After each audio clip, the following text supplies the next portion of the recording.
At first, our thoughts were with Champ Anthony. Man, just a difficult injury. He was playing at a really high level for us, one of our leaders, and I know our medical team will take great care of him, and as he goes through his whatever process it is they need to repair that injury. I don't have the words to. It's just sickening that we can't take care of the football on offense, and I've got to get that fixed. And I think we had 431 yards. They had 334.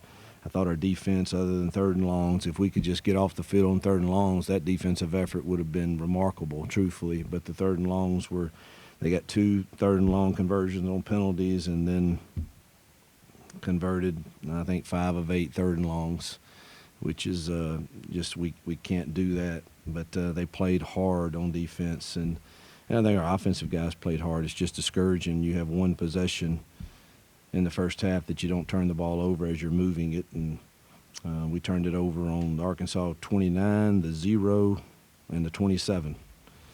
I don't know how many points they got off of that, but it had to be some. And obviously the possession time in the first half when you're doing that is atrocious.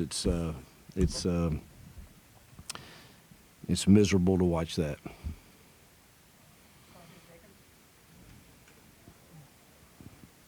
Coach Hank got his second collegiate start today, struggled for the time that he was in there. Was there any doubt that he was not going to be the starter this week? And then what did you see from Peyton later on in the game that takes you to next week? I thought he deserved and earned the right to have the start, and I was anxious to see how he performed in SEC play, and love Hank. And, I want to say this now. I'm big on our players knowing that they're not defined by performance as an individual.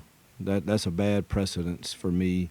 Man, they're loved as individuals and cared for, but this is a performance-based business for me, and I get judged on that. They get judged on that, and he did not play well in the first half, and missed open guys, and obviously threw the ball into coverage, and we're in red zone again, and double clutches one and kind of floats it over the middle, and so obviously we're not doing a very good job coaching quarterbacks right now.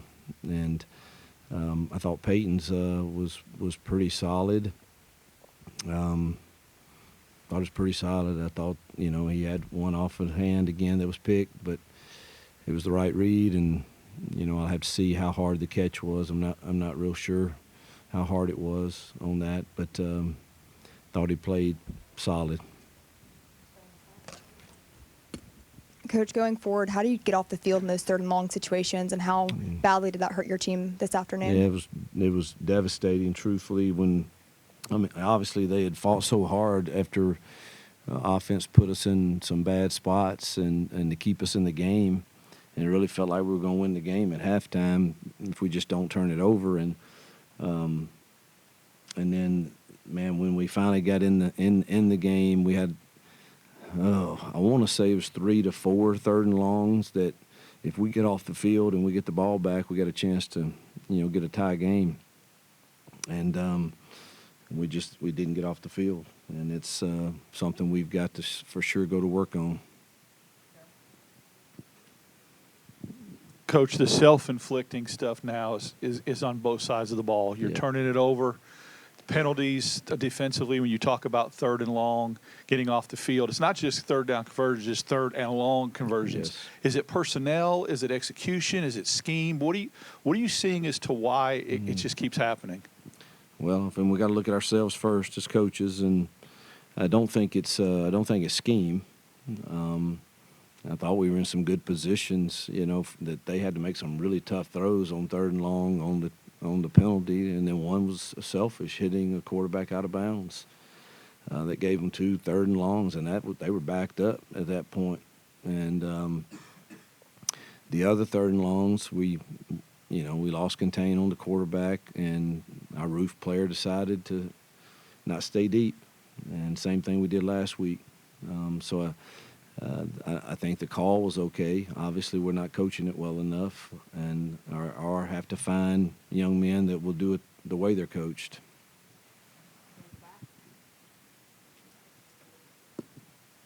Thank you, Coach.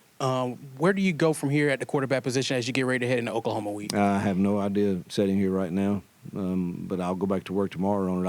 I'll be as locked in as I've ever been to try to get it fixed.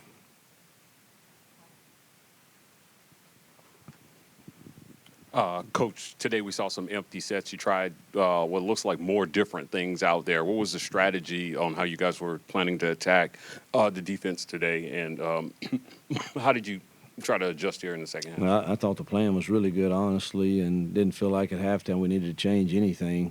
We were been effective running it. People were open.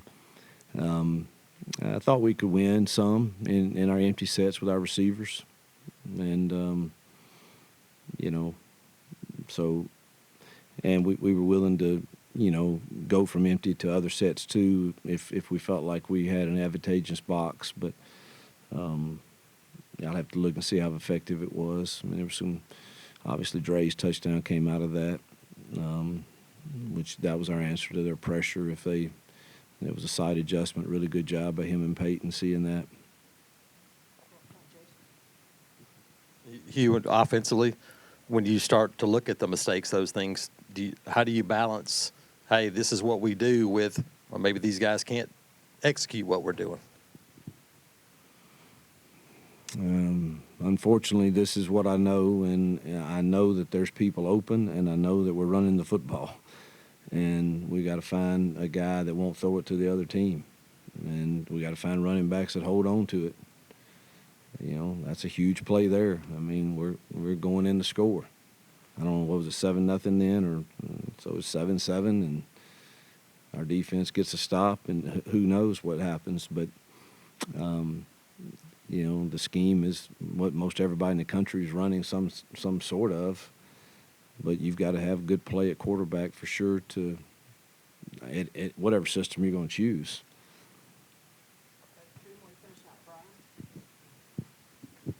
You guys are recruiting at a level that Auburn hasn't really seen in decades, several decades.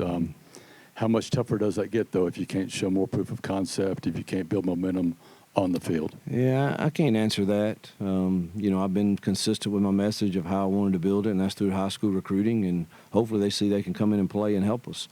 There'll be growing pains, just like we're experiencing. I mean, if you look at, last year's team, the best players we lost were the DBs and probably Marcus Harris, and I think we've improved offensively, everywhere except for we're not playing at a high level at quarterback or taking care of the ball. Defensively, we're playing pretty good up front, and we lost a lot of experience in that secondary, and that seems to be somewhere we're struggling a little bit. So hopefully those 25 recruits see that, man, the coach is telling me the truth. He's building this, and he's going to do it with us. And now that takes some patience. And people have to decide if that's what they're wanting to do it like or not. And but I think it's the best thing for Auburn and for the long term. But in the meantime, we should expect to play better too. We got to make catches when they come our way, and we got to make throws, and we certainly can't turn the ball over like we're doing right now. Coach, this is the second straight week you guys have faced a dual threat quarterback. Moving forward, what are those conversations like with the defense? Because you have a couple more quarterbacks in this league that play the exact same way. What's the conversation of maybe just how to fix those adjustments? We'll continue to study how others are trying to stop and see if we can find something that helps us in that regard. But it's obviously when you get an athletic guy like him, he presents a different challenge. Hugh, after two losses like this, where you have winnable games at home, and the schedule's obviously going to get tougher from here, just what's your message to the team to try to, kind of rally, or what was it after a loss like that? Life is full of tests, and we're being tested, and we're either going to pass the next test or fail it. And there's no running from that. There's no hiding from it as coaches, as players, and how we handle those moments, the good and the bad. It speaks to who you are. And you can decide to fight and understand that we got another opportunity to play a top 20 team here at home. I think they're top 20 next week, and there's signs that we can do some good things. But we cannot play as inconsistent as we are, and that's getting really, really frustrating and old. I'm sure it is to a lot of people. Yep. Thank you.